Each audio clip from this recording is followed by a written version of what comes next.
Yo, what's up, y'all? We out here on the campus of Walla Walla University. We're in Washington State out here. And you know, it's graduation weekend, grad Sunday. We were out here to catch up with Nale and Layden, who graduated here today. And that's pretty legit because being there for their graduations from PMA and even SDA, going back and here we are again, taking the next step is pretty legit, pretty awesome to be here. But today, I kind of wanted to talk about, I'll set the framework. I've been here in Walla Walla for last night and today, and up in Spokane with my buddy Tyler and his family for a few days before that. And with graduation and the idea of moving on to the next step and starting the next thing, there have been a few different thoughts and things on my mind. So I'm gonna share a few of those here. And I'm sitting next to this to start this video because, you know, if you can't tell, you got Jesus washing the feet of disciples, students standing by. And to me, this picture of service right out here across from the church, like that picture of service really defines the question that we should live for. And I love this imagery that's right here as a reminder for those students on campus of what they're here to do, ultimately to serve. And, you know, on my social media, Instagram, Nguriakul_CJ, go ahead and check that out. I posted something by a comedian, Michael Jr., Christian comedian, where he's ultimately getting at this same question. And I followed him for a while. And most of the things that he has to say in terms of his inspiration often come back to this question of who am I supposed to serve? Instead of asking what we're supposed to do, and even asking maybe one of my favorite questions in terms of like, who are you supposed to be? He takes it a step further, I think, with who are we supposed to serve? And I think all of those questions are important in different ways.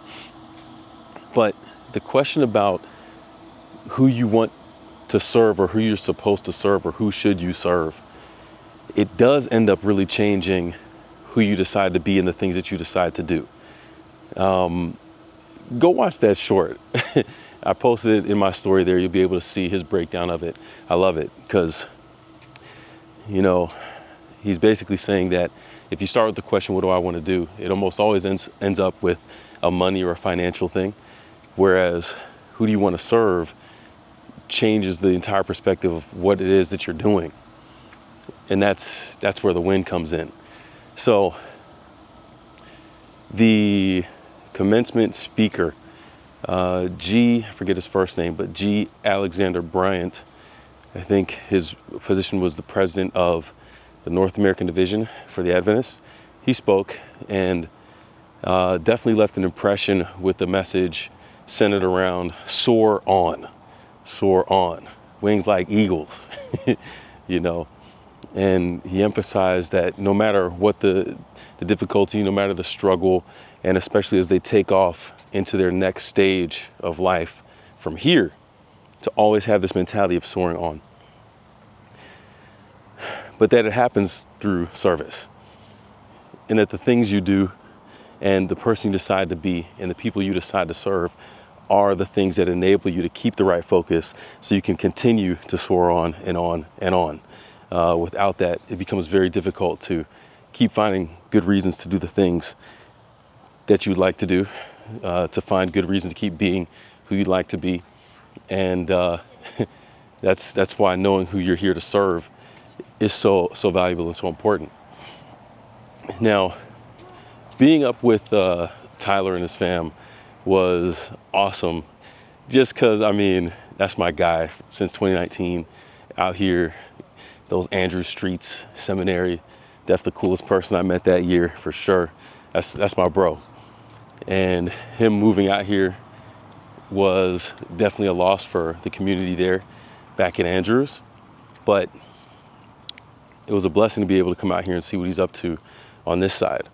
And, you know, it was so cool getting to participate in his mission, Home of Shalom, the project and seeing how it's evolved out here, it's really cool. I mean, we were able to participate, and you can go check the vlog on that.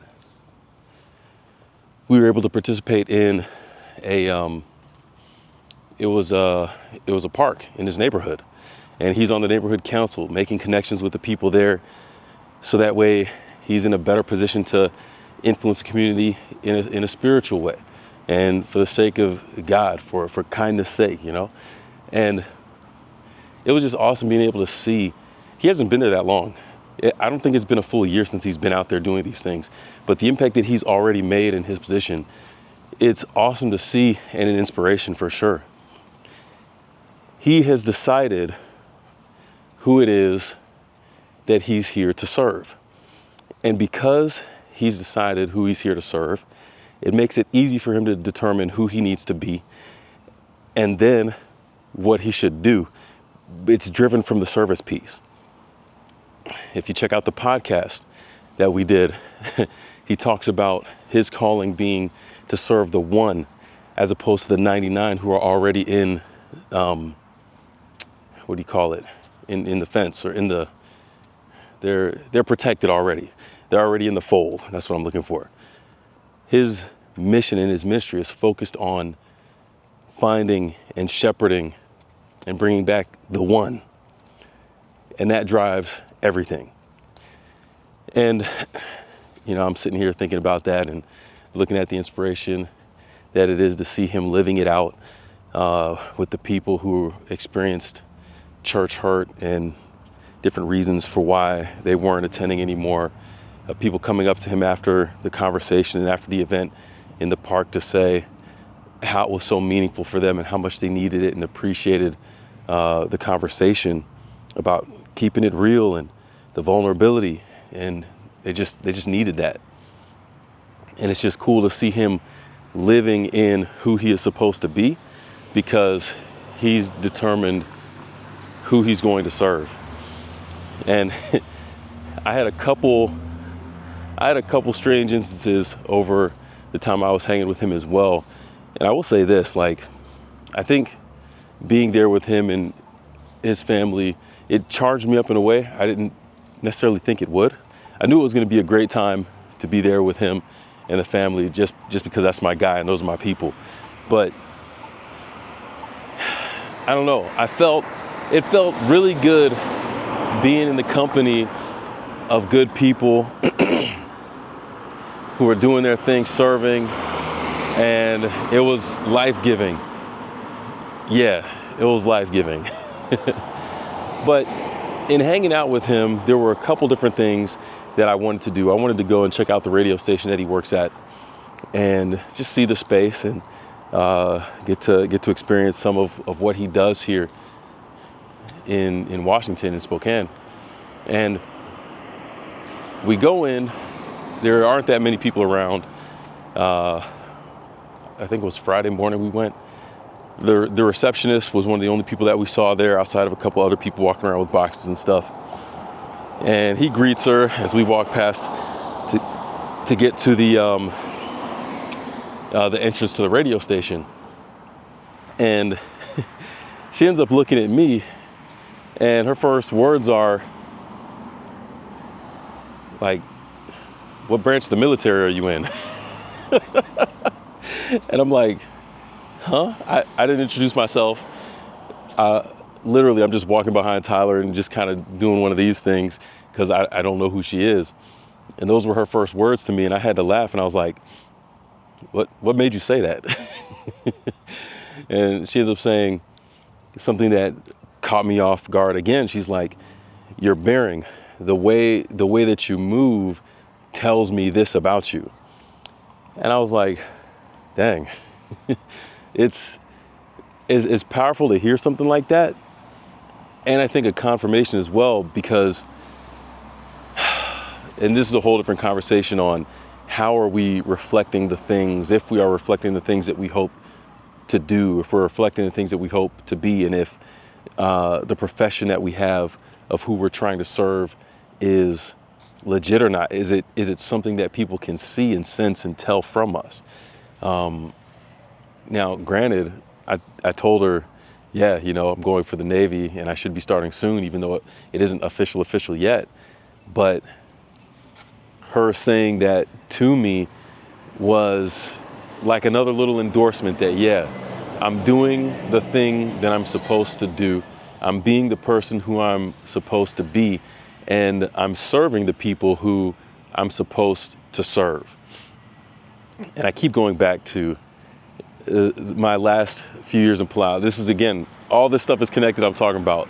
I keep going back to those last couple of years in Palau when I was thinking about coming to seminary and starting up that journey. And it was driven primarily because I wanted to serve soldiers, because of how I felt they would need some kind of spiritual guidance and help. And just, man, soldiers go through some junk, man. And hearing some of the stories and situations that people go through, it's not easy. And I felt like if there was any place where I could contribute well to reflect Christ and to share something of hope, a message of hope, I felt like it would be there. And again, the story of how I'm back in this position now, fully pursuing Navy chaplaincy, like all in, as compared to in 2019, originally going to Andrews with the desire to do it, but ultimately kind of falling flat and chickening out from the experience. And being here, not only having that experience in Spokane, but being here at Walla Walla and connecting with students from Palau that I served and taught while I was having my own formative experiences about deciding who I wanted to be and who I wanted to serve and what I wanted to do. Like, all these things come full circle. It's amazing. So, for one thing, you'd say, wow, that's pretty awesome. And I thought it was pretty cool. It blew my mind that happened, and you just kind of keep going on about it. But I end up talking with Tyler a little bit more, and he starts telling me, man, we caught up on everything about what it was like moving over there, a lot of his early experience. In the podcast, we were talking about what it was like for him going to Andrews in the beginning, camping out, literally, like, you talk about moving by faith, that's what this guy was doing. And he even tells me about what it was like deciding where to live in Spokane, the neighborhood and everything, what happened with the different homes that they were trying to get in with. It was a crazy story for them to end up where they were. And even the experience that he had with his neighbor, who he said he wanted me to meet. So over the last few days, or I guess the entire time that I was there, I'd keep a lookout across the street and see if I ever saw the neighbor. And I never did. It wasn't until Saturday morning when I was getting ready to head out, Topher, Tyler's oldest son, was like, hey, the neighbor's out there, and you want to go meet him? And so Tyler was like, yeah, go ahead, take him to meet him. So I said, all right, cool, let's go. I had my suitcase packed and everything. And so we went over there. And we go across the street, not far at all. He sees us. I wave like, hey, what's up? We're coming over. He was a brother as well. So, there's always that common bond. And I tell him my name is Corey. I ask him, like, how's it going? What's his name? I need to ask Tyler again what his name is, because I forgot. I'm so bad with names. But what does he say? The first thing that he says to me, oh, so what branch of the military are you in? Like, you can't make this stuff up. And for me, it's kind of dumbfounding because I'm out there, I got on a buff, I'm wearing a hat, I'm wearing these shades that might look a little goofy or extra to some. I'm out there in just a little t-shirt. In fact, I was wearing one of Tyler's, one of the Home Shalom t-shirts that said, blessed are the peacemakers. And he saw that and he said, hey, I'm a peacemaker too. I'm like, hey, I vibe with that. But within a span of a couple days, I have multiple people kind of affirming to me that they're seeing in me the thing that I'm supposed to do, a reflection of who I'm supposed to be, ultimately a reflection of who I'm here to serve. And again, Nothing changed in my status with the Navy from Friday to yesterday. But I have these two really cool conversations and affirmations for me about, hey, you're in the right path. You're doing what you need to do. I don't even know where it ends up or what it ends up becoming. But, you know, it's always nice when you can feel like you're finding that alignment and God sends these random experiences to cover your path and to remind you that, hey, this is where I need you to be. Keep walking in this path. And so that's how I'm taking it. That's how I'm taking it. So I want to leave you with this pretty simply, like, just round it out full circle. For you to be the best version of yourself, it's not going to be based on simply the question, what do you want to do? That is an important question. You should know what you want to do, but that's not going to be the driver. It's not even going to be who do you want to be, because for as much as I love the question, who do you want to be? You can be someone and stand still, and you can still be that person, be that thing, right? That statue over there, it's being something right now, but it's stationary. It's not moving. It's not engaging with the things around it, right? But who do you want to serve? That's the one. That's where it starts. If you can determine and if you can orient your life around this question, who do you want to serve? It'll show you who you need to be. It'll bring clarity and cut away the things that you have questions about because you're not sure. When you know who you want to serve, it'll tell you who you need to be and what needs to stay and what needs to go. It'll tell you what you need to do and what you need to keep doing and what you need to stop doing. It'll guide all of that. And ultimately, when you have that as your anchor in Jesus, in Christ, of course, now you have the ability to continue soaring on despite the challenges because you have this anchor. You have this thing that is holding you in the right place, this thing that is guiding you to where you need to go, this thing that you can continue to refocus on and look to and remind yourself of when things get tough and when things are not the easiest and when you have your challenges. You can always look back to, yes, these are the people I'm here to serve. This is the objective, and this is why I need to keep pressing on. And I think obviously that's biblical. Otherwise I wouldn't have said it, right? That's an easy one. That's a layup for you right there. But hey, we out here just enjoying life, reflecting, and thinking about the cool things that we can learn and continue to apply to our experiences. So, like the video, share, subscribe. Let me know down below what you think about the questions and how you apply them in your own experience.